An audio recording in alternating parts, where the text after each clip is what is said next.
Tuhan bersamamu.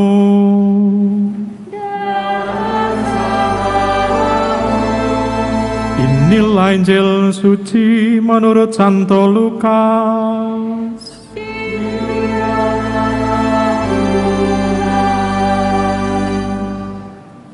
Sekali peristiwa, Yesus menyampaikan suatu perumpamaan kepada murid-muridnya untuk menegaskan bahwa mereka harus selalu berdoa tanpa jemu. Ia bersabda, di sebuah kota ada seorang hakim yang tidak takut akan Allah dan tidak menghormati siapapun. Di kota itu ada seorang janda yang selalu datang kepada hakim itu dan berkata, belalah hakku terhadap lawanku. Beberapa waktu lamanya hakim itu menolak. Tetapi kemudian ia berkata dalam hatinya, walaupun aku tidak takut akan Allah dan tidak menghormati siapapun, namun karena janda ini menyusahkan aku, baiklah aku membenarkan dia supaya ia jangan terus-menerus datang dan akhirnya menyerang aku. Tuhan berkata, perhatikanlah apa yang dikatakan hakim yang tidak adil itu. Tidakkah Allah akan membenarkan orang-orang pilihannya yang siang malam berseru kepadanya? Apakah ia mengulur-ulur waktu sebelum menolong mereka? Aku berkata kepadamu, ia akan segera membenarkan mereka. Akan tetapi, jika Putra Manusia itu datang, apakah ia akan mendapati iman di bumi? Demikianlah sabda Tuhan.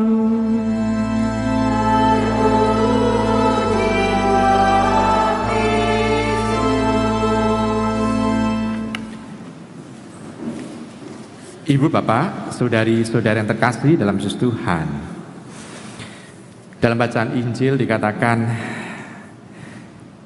kita harus selalu berdoa tanpa jemu. Ini maksud perumpamaan itu. Tapi kok dibuat perumpamaan mengenai seorang hakim yang tidak takut akan Allah dan juga hakim yang dikejar-kejar oleh kasus yang dimiliki oleh janda. Ada apa sih? Kenapa kasus itu atau perumpamaan itu dipakai oleh Tuhan Yesus untuk menjelaskan mengenai mereka harus berdoa tanpa jemu? Apakah cocok? Sebetulnya yang mau ditegaskan oleh Tuhan Yesus melalui perumpamaan ini adalah Tuhan pasti akan mendengarkan setiap keluhan dari kita. Jadi bukan tidak jemu-jemunya diperlihatkan oleh janda itu yang meminta terus-menerus, ya. Tetapi hakim yang tidak benar saja itu juga mau untuk supaya tidak mau diganggu oleh dia. Coba kita bayangkan, ibu, bapak, saudari terkasih. Kita melihat di dalam gereja ini kira-kira ada berapa orang? Lebih dari 200 orang ya? Lebih ya? Baik, semua punya doa permohonan? Punya doa permohonan kan? Nah, kira-kira Tuhan memperhatikan yang mana? Semua akan mengatakan, oh kami yang ingin diperhatikan. Oh punya saya. Semua ingin diperhatikan. Tapi ingat, Tuhan memperhatikan semuanya. Hanya masalahnya, sekarang bagi diri kita, doa itu sebagai apa? Apakah doa kita ini adalah kewajiban? Saya orang Katolik, maka saya mempunyai kewajiban untuk berdoa. Paling tidak sehari itu ada malaikat Tuhan 3 kali setiap lonceng, jam 6, jam 12, jam 6 lagi. Lalu untuk melihatkan kesalehan, maka saya berdoa jam 3 untuk kerahiman ilahi. Oh, kalau kurang lagi saya akan sholat 5 waktu, yaitu ibadat harian, ya, ibadat harian. Lalu setelah itu misa harian. Lalu doa sebagai apa? Apakah ini karena kewajiban? Apakah ada yang datang di sini mengungkapkan bahwa doa itu sebagai kewajiban? Enggak kan ya? Baik. Siapa yang mengalami doa itu sebagai kebutuhan?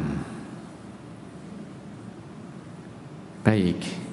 Jadi persis kalau butuh baru berdoa. Coba perhatikan, kita bisa melihat kalau baik-baik saja, apakah kita meluangkan waktu untuk menghadap hadirat Tuhan? Seringkali lupa. Tetapi kalau kita sedang mengalami sakit, mengalami krisis dalam keluarga, mengalami situasi yang sulit, kita akan banyak berdoa. Sehingga doa adalah kebutuhan. Jadi kalau butuh baru doa. Yura popo. Lalu sebenarnya bagi kita doa itu apa sih? Sebetulnya Tuhan itu mau menunjukkan pada ayat terakhir dalam bacaan Injil. Tadi menyimak enggak dalam teks? Kalau belum menyimak, coba nanti disorotkan lagi bagian akhir ending. Bukan yang demikianlah sabda Tuhan, bukan. Di atasnya demikianlah sabda Tuhan. Coba bagian komsos. Sekalian nyuruh orang gitu ya. Nah itu. Ia akan mendapatkan iman di bumi ini. Apakah ia akan mendapatkan iman di bumi? Sebetulnya di situ doa adalah bagian dari iman. Maka doa itu sebetulnya adalah hak kita dalam mengimani Allah. Dalam iman kita menyebut Allah dengan sebutan Bapa. Kalau demikian kita sudah dianggap oleh Tuhan sebagai anak-anak Allah. Nah kalau kita sebagai anak-anak Allah kita menghadap hadirat Tuhan, apakah perlu kita tahu skedul Tuhan ada di mana? Hari ini Tuhan skedulnya ada di mana? Supaya saya sebagai anak bisa ketemu. Apakah perlu seperti itu? Sehingga kalau tidak tahu skedulnya, sehingga kita tidak berdoa. Sebagai seorang anak, kepengen ketemu dengan orang tuanya. Sebagai seorang anak, kita ingin untuk berdekatan dengan Allah. Dan kadangkala, supaya orang tua itu nggak bosen, kita seringkali guyonan dengan orang tua. Guyonan, kalau saya guyonan dengan ibu saya itu kadangkala saya dikatakan kurang ajar, anak kurang ajar. Ibu saya sudah agak pelupa. Ya, saya saya ngomong gini nggak apa-apa karena ibu saya juga streaming mendengarkan dari rumah. Dia agak pelupa. Dia seringkali kalau tanya, bapakmu ini wis sowan Gusti wis pirang tahun. Artinya bapak saya itu sudah dipanggil Tuhan berapa tahun? Jawaban saya sederhana. Saya selalu ngomong dengan ibu saya, ibu, kapan ibu mulai menjanda? Selalu orang yang istilahnya mendengar kata-kata saya itu dikira saya itu kurang ajar dengan ibu saya. Tetapi akhirnya ibu saya menghitung. Oh sudah sekian tahun. Nah, kenapa harus tanya ke saya? Mau bisa ngitung sendiri. Tapi ternyata kalau kehilangan, dia merasa kehilangan itu seolah-olah hilang semuanya. Tetapi kalau mikir dirinya sendiri, dia lalu ingat ada sesuatu hal. Demikian juga kita dalam relasi kita dengan Allah. Kalau kita sedang menghadapi masa sukacita dan kita hanya mementingkan diri kita sendiri, kita lupa akan Allah. Tetapi pada saat kita mikir karena banyak masalah, maka kita memikirkan diri kita sendiri sehingga banyak berdoa. Ibu bapak, relasi dengan Allah itulah relasi kedekatan. Dan kita mau mengungkapkan kerinduan itu. Maka kalau kita sebagai anak Allah dan sadar sebagai anak-anak Allah, doa sebetulnya adalah kata hak. Hak kita sebagai anak-anak Allah untuk berjumpa dengan Allah, Bapa kita. Jadi ini adalah hak kita untuk ketemu dengan Bapa. Ketemu dengan saudara sulung kita yang menebus kita. Nah, maka kalau doa ini sebagai hak, maka kita bisa ketemu setiap waktu. Maka doa orang Katolik sebetulnya tidak dihitung harus jam berapa menghadap hadirat Tuhan. Kan ada bahaya juga. Jam 6, jam 12, jam 6 lagi ada lonceng malaikat Tuhan, lalu demi nama Bapa dan Putra dan Kudus, amin. Tanpa menyiapkan diri, kita seolah-olah pokoknya yang penting saya berdoa. Kalau yang penting saya berdoa, apakah punya keyakinan bahwa Allah ada di depan kita? Enggak juga. Berarti hanya kewajiban. Nah, Ibu Bapak, Saudara terkasih, sesederhananya doa pun itu tetap harus mengungkapkan iman yang paling dalam. Walaupun doa itu doa hafalan. Karena ini adalah hak, maka Tuhan tidak menjanjikan jam berapa kita harus menghadap hadirat-Nya. Kapanpun itu kita misalnya itu mempunyai waktu luang dan butuh untuk menghadap hadirat Tuhan, kita bisa mengungkapkan doa itu. Yang penting jangan beri waktu sisa. Nah, sekarang saya mau tanya dulu, Sabtu Minggu itu weekend atau Minggu ya, hari Minggu itu weekend ataukah hari pertama dalam minggu itu? Halo? Halo? Weekend atau hari pertama dalam minggu itu? Weekend. Weekend itu berarti hari ekor. Ya, akhir kan? Akhir. Minggu, saudara-saudara kita Islam selalu mengungkapkan dengan kata ahad, yaitu hari pertama.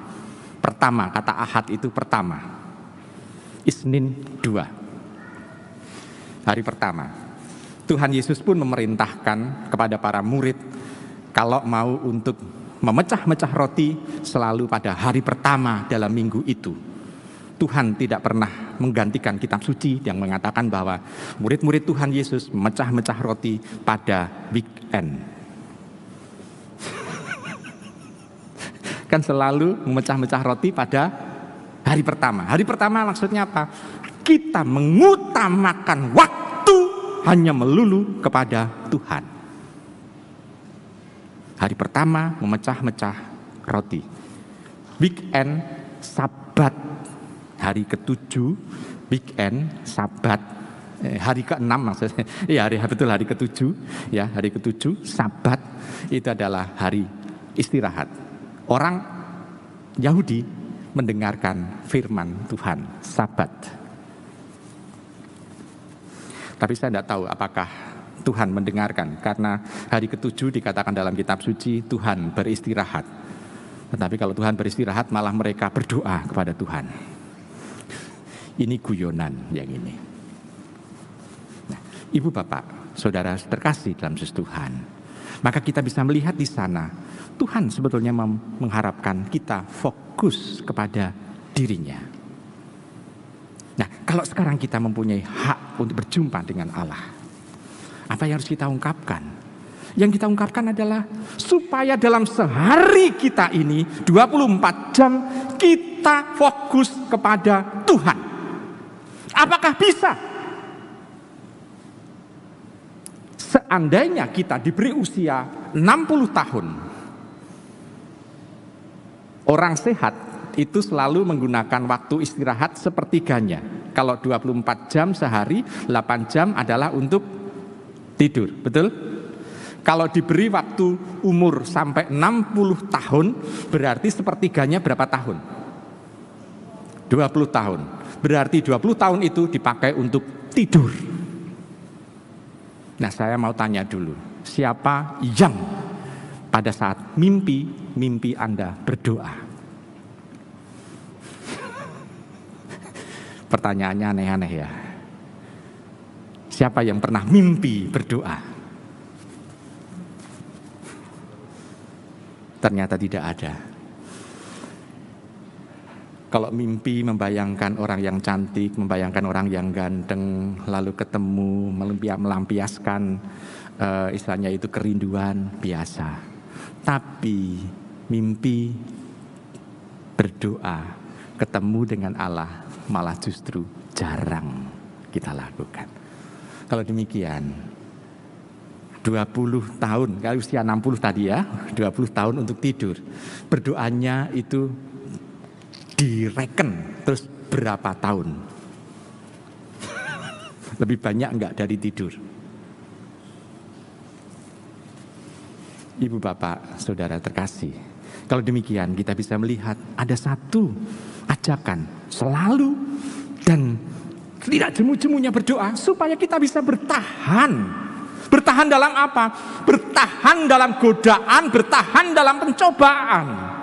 Supaya kita tetap lurus kepada Allah, sehingga penggoda maupun mencoba bagi diri kita akan mental dengan sendirinya, karena mereka takut dengan Yesus Tuhan.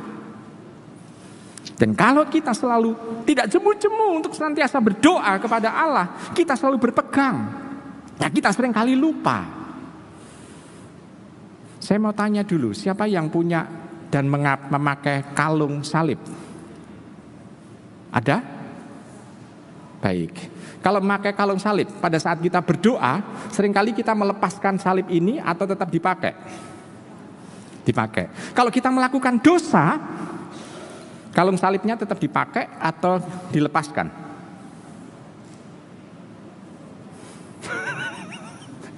Berarti kalung salib ini gunanya untuk apa? Bukankah ini mengingatkan kita supaya kita tetap berpegang pada Tuhan? Justru kita diluputkan dari tindakan yang menjauhkan kita dari Tuhan. Betul? Dengan kita menggunakan kalung salib, sebetulnya mengingatkan kita supaya yang kita lakukan ini dan yang kita katakan adalah sesuai dengan kehendak Tuhan.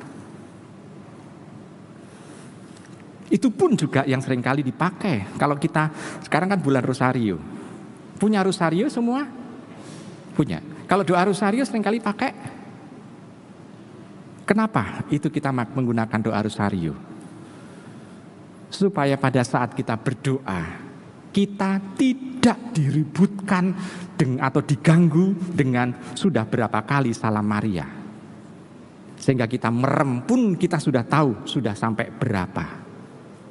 Dan Rosario adalah sarana untuk berdoa, bukan jimat, tapi sarana berdoa. Untuk alat apa? Fokus kita berdoa kepada Tuhan. Nah, kalau kita sedang berdoa, merem, malah pikirannya kemana-mana, terus gimana Romo? Ya baik, tidak apa-apa.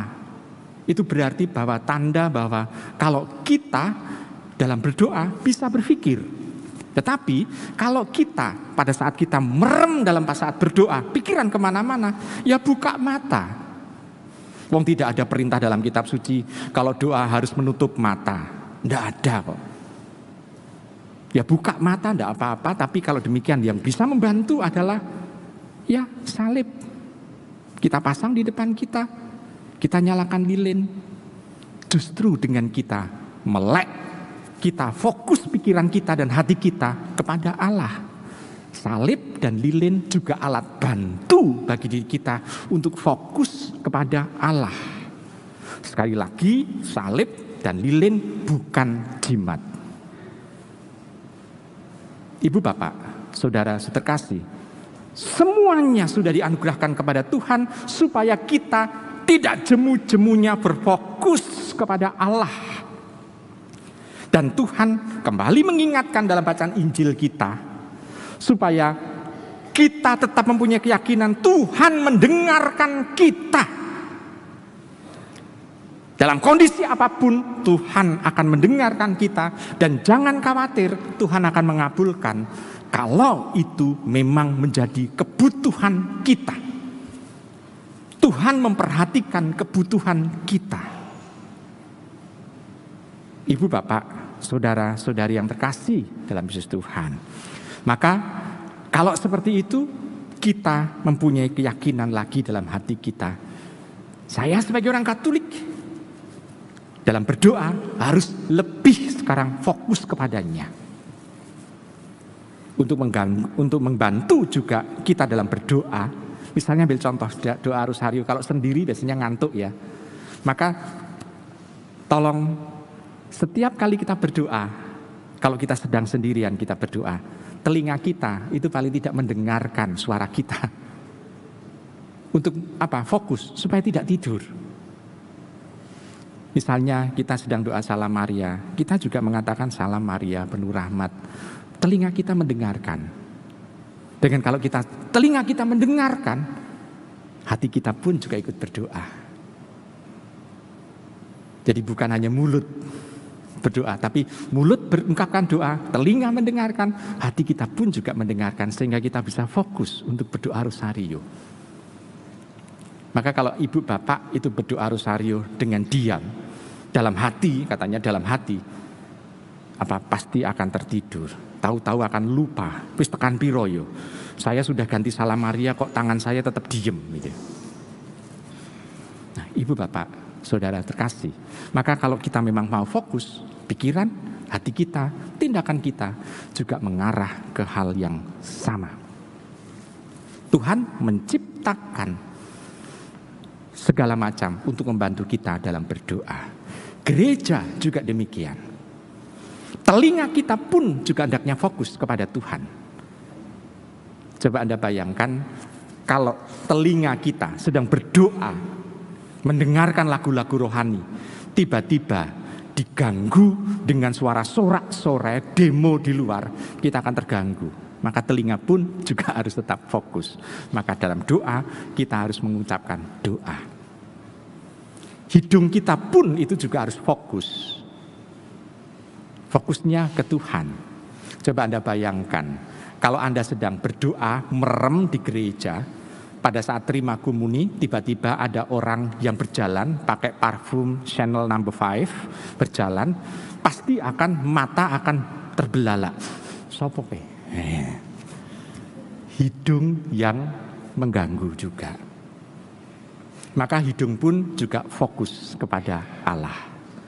Atau sedang berdoa di rumah, tetangga masak dan masakannya itu harum sampai ke rumah kita, pasti akan juga terganggu.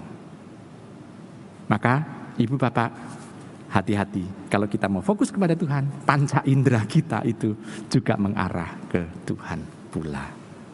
Saya percaya dan saya yakin ibu bapak mampu untuk mengusahakan itu. Karena saya percaya ibu bapak sudah diberi pelajaran mengenai bagaimana kita berdoa.